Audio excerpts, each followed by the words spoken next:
Deuxième épisode de nos chances qui visitent l'étranger. On est en Italie. Les touristes et les habitants vivent un véritable calvaire la nuit à la gare Termini à Rome. En raison des migrants alcoolisés, peu à peu la gare devient un lieu qui évoque tristement les pays du tiers-monde. Oh, Bravo. E il telefono? che c'hai addosso? Via con noi, dai. Via a fa un giro. Già, Sì. già due c'era. Sta a mezzo alla strada. C'est quoi ce mec là? Il vient de se gratter les. Non mais je vais rien dire. Je vais rien dire. Sì. Già due c'era. Sta a mezzo alla strada, vedi lì. Sataraderi.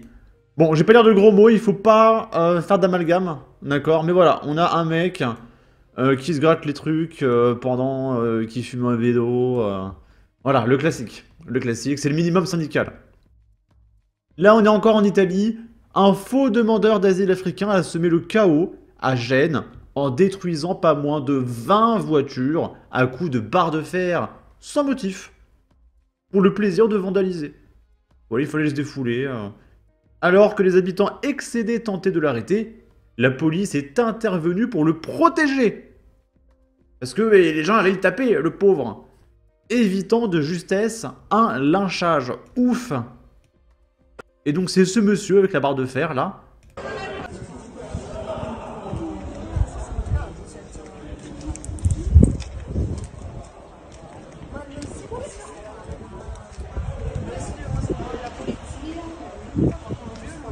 Donc on entend qu'il y a une dame qui dit la police. Donc faut appeler la police.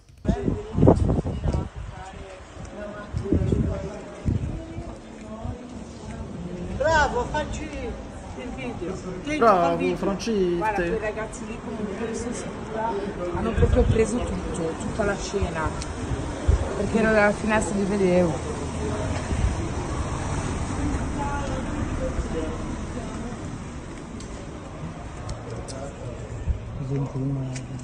E anche quelli da là.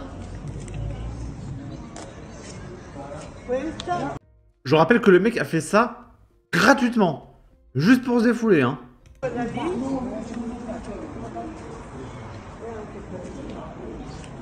On peut voir aussi que les murs au fond sont tous tagués, hein, sur toute la longueur, il y a des tags partout. C'est le minimum encore une fois.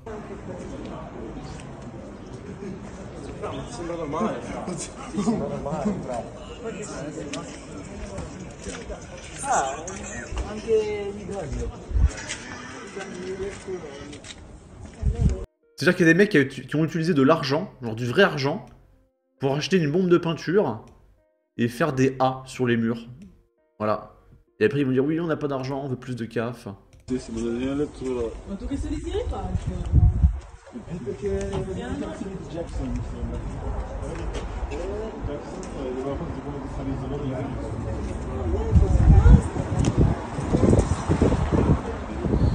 Voilà, donc la totalité des voitures y est passée, mais rassurez-vous, heureusement la police a protégé ce monsieur et il pourra se faire soigner par les impôts des Italiens.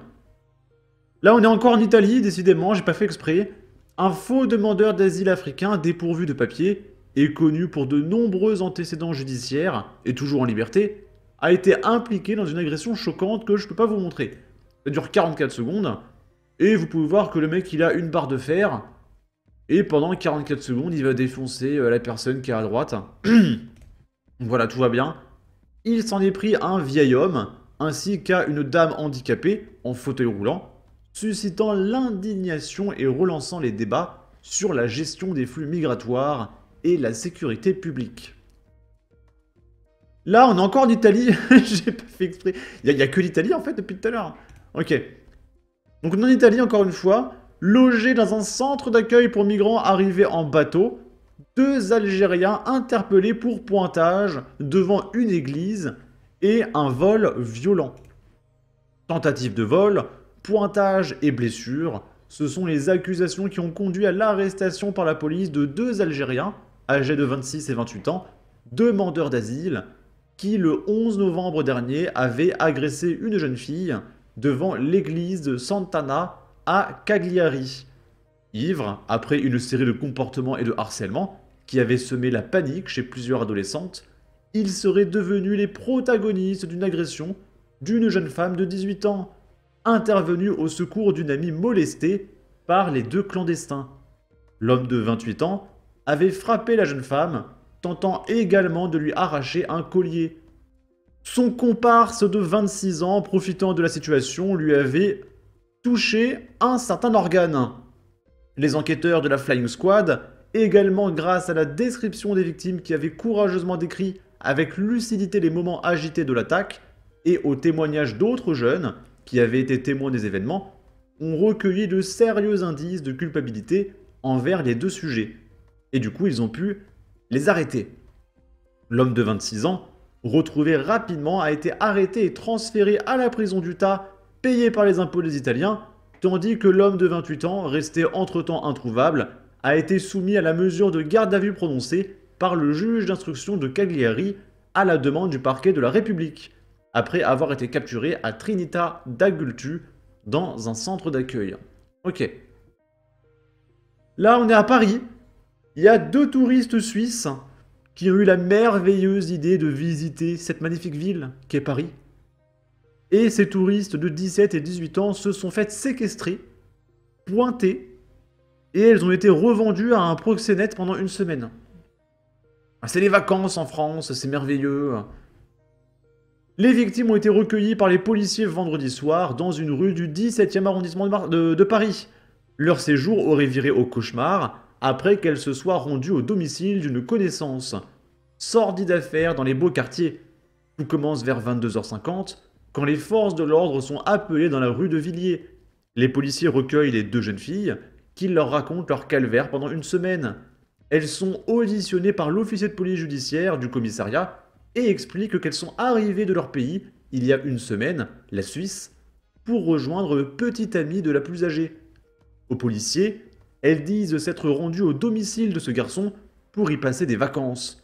Elles y sont séquestrées et pointées. Vendredi vers 14h, leur ravisseur les aurait menacées de mort avant de leur voler leur téléphone.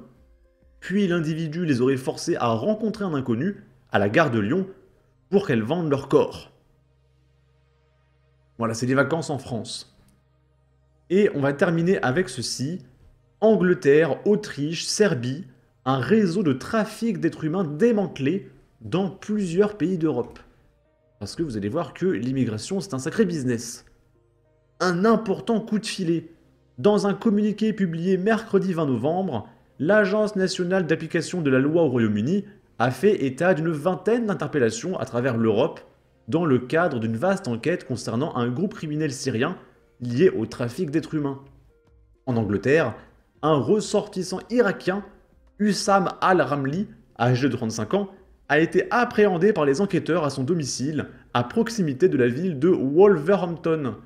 Il est accusé d'avoir organisé le passage illégal de migrants à la frontière entre la Biélorussie et la Pologne pour le compte du groupe criminel. Alors que pour faire ça bien, il faut passer par l'État. Et là, ça sera légal, d'accord, de faire venir des clandestins par bateau, payés par des associations d'extrême gauche. Puis d'avoir organisé leur voyage ultérieur vers la frontière entre la Pologne et l'Allemagne, peut-on lire dans le communiqué. Les investigations, menées par des enquêteurs allemands, ont été soutenues par le NCA, mais également par les polices d'Autriche, des Pays-Bas, de Pologne, de Serbie, etc. Comme l'explique Sky News, la vingtaine d'interpellés à travers l'Europe seraient responsables du trafic d'au moins 750 migrants syriens vers le Royaume-Uni et l'Allemagne, pour un montant compris entre 4 500 € et 12 000 € par personne. Arrivés en Europe, ceux-ci étaient guidés à travers les Balkans, puis l'Europe de l'Est, avant d'être emmenés en Allemagne. À certaines reprises, une centaine de migrants pouvaient être déplacés en une seule fois. Donc imaginez, 100 mecs, fois 12 000 €, ça fait 1 200 000 €. Et là j'ai une question, c'est que si les mecs ont 12 000 € à claquer, pourquoi tu fuis ton pays? Ça veut dire que tu as 12 000 € dans ton pays, donc tu es riche. Tu es riche si tu peux payer 12 000 €. Pourquoi tu veux partir? Je comprends pas. Sur ce, n'hésitez pas à donner votre avis, votre opinion, à partager, liker, commenter, ça aidera au référencement de la vidéo sur YouTube. Abonnez-vous, suivez-moi sur Twitter, prenez soin de vous, salut!